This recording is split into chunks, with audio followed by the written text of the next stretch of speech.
একদম আপনি যেটা বললেন যে সবসময় কিন্তু মানে সমান মঞ্চে কিন্তু নাচতে হয় না, একটু অসমান ইয়েতেও মঞ্চেও কিন্তু নাচতে জানতে হয়। আপনি যখন এমন ধরনের একটা টেস্ট খেলতে নামছেন, সেখানে উইকেট যদি আপনাকে সাপোর্ট না করে, তাহলে কিন্তু আপনার ভ্যারিয়েশন, আপনার অভিজ্ঞতা থেকে ওইগুলো কাজে লাগাবেন। আমরা দেখলাম তাইজুলকে, তাইজুলের যে মানে শক্তি যেখানটা, যে স্ট্রেট সে স্ট্যাম্প টু স্ট্যাম্প করেন, আর্মার দেন, মানে সেইগুলা কিন্তু কালকে মিসিং ছিল। কেন? আমরা কি খেয়াল করেছি যে আমাদের দলের সঙ্গে কিন্তু স্পিন কোচ নেই?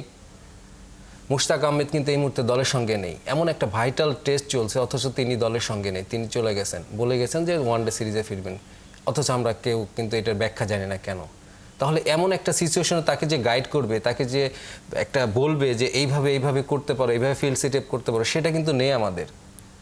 তো এই ল্যাকিংগুলো আমাদের আছে নিঃসন্দেহে। সেক্ষেত্রে তাহলে আপনি একটু আগেই বলছিলেন যে সেকেন্ড ইনিংসে স্পিনারদেরকে একটা ভাইটাল রোল প্লে করতে হবে, কিন্তু আমরা দেখলাম যে লাস্ট যে প্রথম ইনিংসে আমরা কিন্তু স্পিনারদের কাছ থেকে ঠিক ওই রকম প্রত্যাশিত পারফরমেন্সটা পাইনি।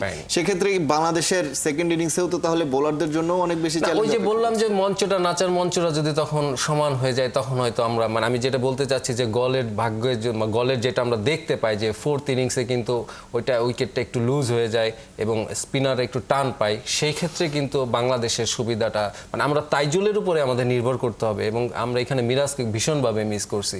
তাইজুলকে কিন্তু এই রোলটা প্লে করতে হবে।